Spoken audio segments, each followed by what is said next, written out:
Right now, Conor McGregor has one of the biggest inconveniences in his life right now. A government that is investigating you. That alone is going to distract you from a lot of the focuses that you need to hone in on. For example, there's the Michael Chandler fight. There's also the pressure to basically headline UFC 300, a very big card that the UFC is making a big deal out of because of the number and because of its significance and the fact that we are landing in 30-year mark of the UFC, or so at least in 2023. Obviously, in 2024, that makes it 31. Now, speaking of 30s, Conor McGregor is now 35 years old, and you got to ask yourself, where has the time gone? He came into the UFC at 24 years old, maybe even a little bit younger. Yeah, 24 years old, he came into the UFC, dominated from 2014, 2015, 16, and then after that, it was quite a bit of a downhill because of just different mishaps. Obviously, part of the game, you win some, you lose some, but then he tried to get back on the horse, and it just became a problem continuously because, one, there was a pandemic, and why was that a problem? Conor would have loved to have fought in an empty crowd arena. The problem is that would not sit well with the UFC because you're missing out on the revenue that you could make with an arena fight, and it cheapens Conor McGregor as a product. Now, some can argue and say that, you know what?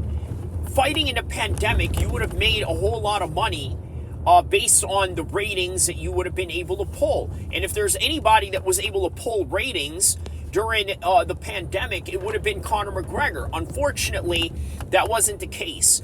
He wasn't allowed to fight because it was a very difficult task for not only the matchmakers, probably that's the easiest part of them all, but when you're talking about a distribution company like Disney, ESPN on top of that as a media conglomerate, you got to work really hard in trying to promote the fact that there is a Conor McGregor fight going on.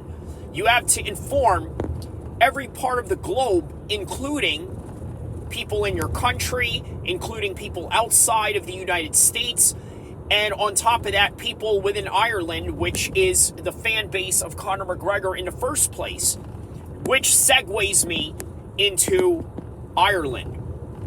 Because right now, Ireland as a government is targeting Conor McGregor for quote-unquote inciting violence. And obviously, this is a follow-up video to the first video that I did regarding Conor McGregor and Tommy Robinson and how all of this relates to the fact that, well, I mean, it's a fighting channel that you're watching right now. It's not a political channel. And again, this is why I say that this channel shines in these types of concepts, because as much as I'm trying to talk to you about how much this will affect his fighting, his technique, his preparation, and then talking about the business side in which the UFC was not profiting from putting him out there in fights during the pandemic, you can't help but relate this to geopolitics because really the Irish government wants to get involved. And you know what I said in the last video? They want to create some sort of laws that prohibit certain speeches online. And currently, they don't have these types of laws to facilitate whatever it is that they're investigating Conor McGregor for.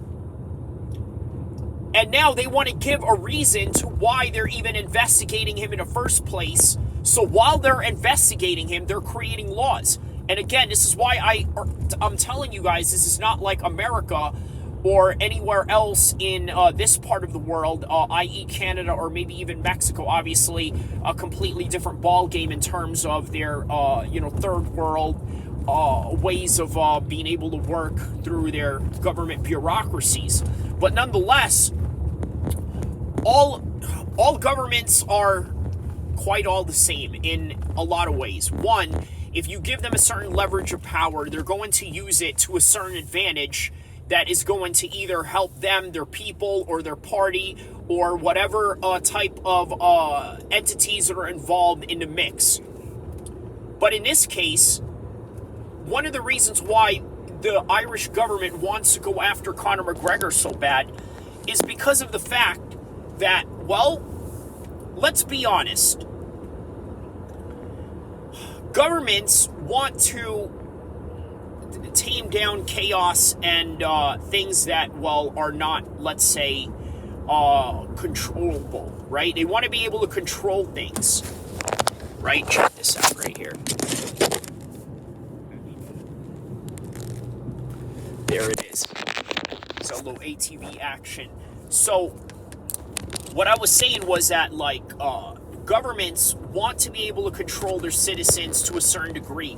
Yes, there is a certain aspect of freedom that you are granted, but you also got to understand that if the governments cannot control their people, it's going to cost them some tax money, it's going to cost them property damage, and on top of that, you got to take into consideration why George Floyd's case was the way that it was, even if, let's say, you lean towards the decision that Derek Chauvin didn't do anything wrong. That is, if you hold that type of opinion. And the reason being is that there is a conspiracy looming around saying that they needed to have Derek Chauvin guilty because guess what? If they don't, then the property damage and everything that's going to go on as a result of reprisals and crowd anger and mob mentalities is just an absolute expensive mess for the government. So they want to clamp down and control it. Well, guess what? Conor McGregor, he doesn't have to just worry about fighting. Obviously, fighting is on his mind. Michael Chandler is on his mind. And by the way, all of these investigations could literally delay all of that, if not put him out of the fight altogether. So this is what's going on. They want to control Conor because they know that at some level he has more control over the Irish population than maybe even the government itself.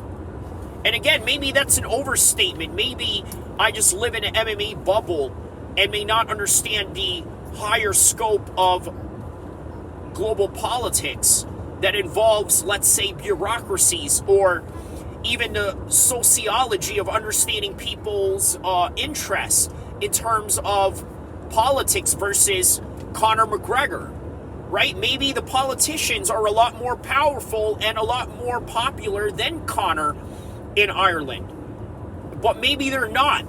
And maybe Conor is really as powerful as what we may know him to be, and that could be a serious, serious problem for the Irish government. Either way, don't forget to like and subscribe. Constantly dropping these contents one after another after another. As long as you continue to watch, like, and subscribe, I'm going to continue to drop more so that I can facilitate some of the most objective opinions out there that other content creators may not be able to provide you. But that is the name of the game, objectivity mixed with entertainment and giving you my takes that may entertain you, but more importantly, may help you learn and give you that dopamine high that you're looking for. Don't forget to like and subscribe again, inshallah.